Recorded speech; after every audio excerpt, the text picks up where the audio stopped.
पढ़ेंगे बरखा गीत। ठीक है, बरखा गीत में हमने जीवन परिचय, केंद्रीय भाव पढ़ लिया है। आज हम इन पदों को पढ़ेंगे, इनका अर्थ पढ़ेंगे। जो मेरी प्यास समझ पाता वह बादल अभी नहीं आया, मुरझाई धरती हरी हुई, रीति गगरिया भरी हुई, अंबर पर बौराई बदली, झूले पर लहराई कजली। जो मेरे मन पर लहराता वह गीत अभी तक अनगाया। ठीक है, यहाँ तक ये भी पद होगा। इस पद में सबसे पहले हम इसमें लिखेंगे संदर्भ।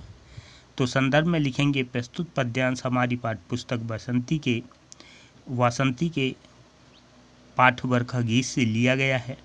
इसके कवि श्री रामनाथ अवस्थी जी हैं। ठीक है, रामनाथ अवस्थी। अब इस पद का प्रसंग लिखेंगे। इस पद में प्रसंग है कि यहाँ वर्षा काल के उल्लास में भी कवि ने अपनी अधूरेपन की पीड़ा व्यक्त की है।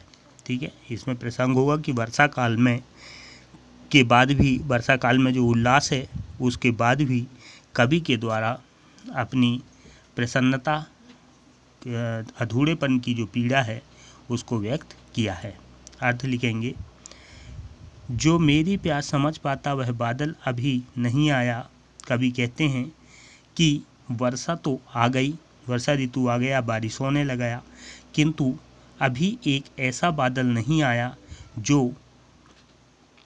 आया जिनका पानी उनकी प्यास को शांत कर सके, बुझा सके। वह बादल अभी नहीं आया।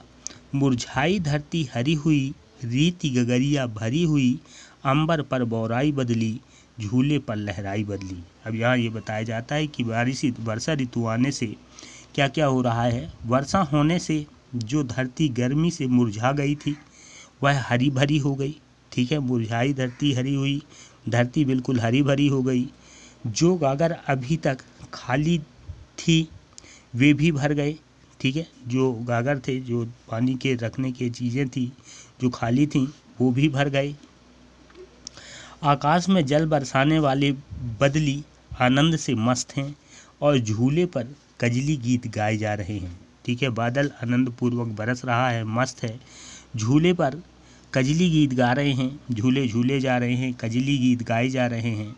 ठीक है, कि सब ओर पूर्णता है, आनंद है, ऐसा प्रतीत हो रहा है मानो सब जगह चारों तरफ दिशाओं में पूर्णता है, आनंद है। किंतु जो मेरे मन पर लहराता वह गीत अभी तक अनगाया।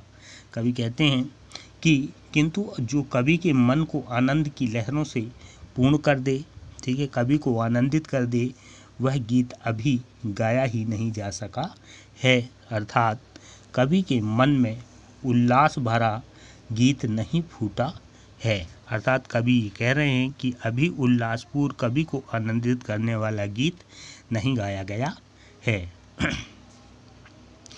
बादल टूटे बरसा जीवन, भीगा मरुस्थल महका मधुबन, पेड़ों की छाह हुई गहरी, इसका साथी दिन का पहरी, जो मेरा साथी बन पाता वह रूप कहीं है भरमाया। ठीक है, अब इस पद में कभी संदर्भ लिखेंगे तो संदर्भ रहेगा वही पूर्व रहेगा कि प्रस्तुत पद हमारे पाठ्य पुस्तक वासंती के पाठ वर्षा गीत से लिया गया है। इसके कवि रामनाथ अवस्थी जी हैं।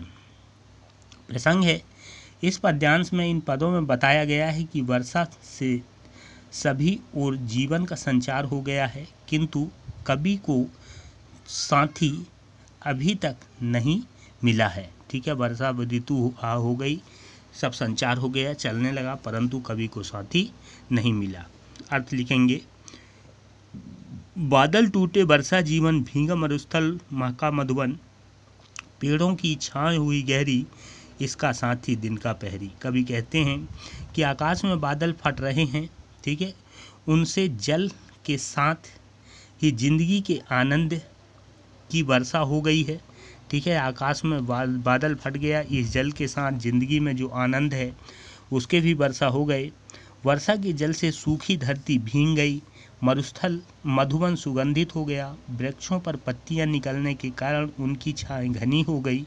ठीक है, मरुस्थल भीग गया। ठीक है, छाएं गहरी हुई, छाँव में घनी हो गई, ठीक है।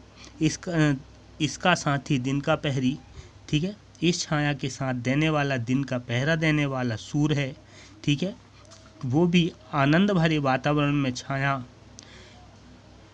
को दे रहा है, परंतु जो मेरा साथी बन पाता वह रूप कहीं है भरमाया। कवि कहते हैं कि इस आनंदमय वातावरण में, ठीक है, साथी का आनंद मिल रहा है, परंतु वह सौंदर्य पता नहीं कहाँ बहका हुआ है, ठीक है। कवि जो चाहते हैं उसको खोजते हैं, वो कहते हैं कि वह सौंदर्य पता नहीं कहाँ बहका हुआ है, कहाँ छिपा हुआ है, जो कवि का साथी बन गया होता, ठीक है।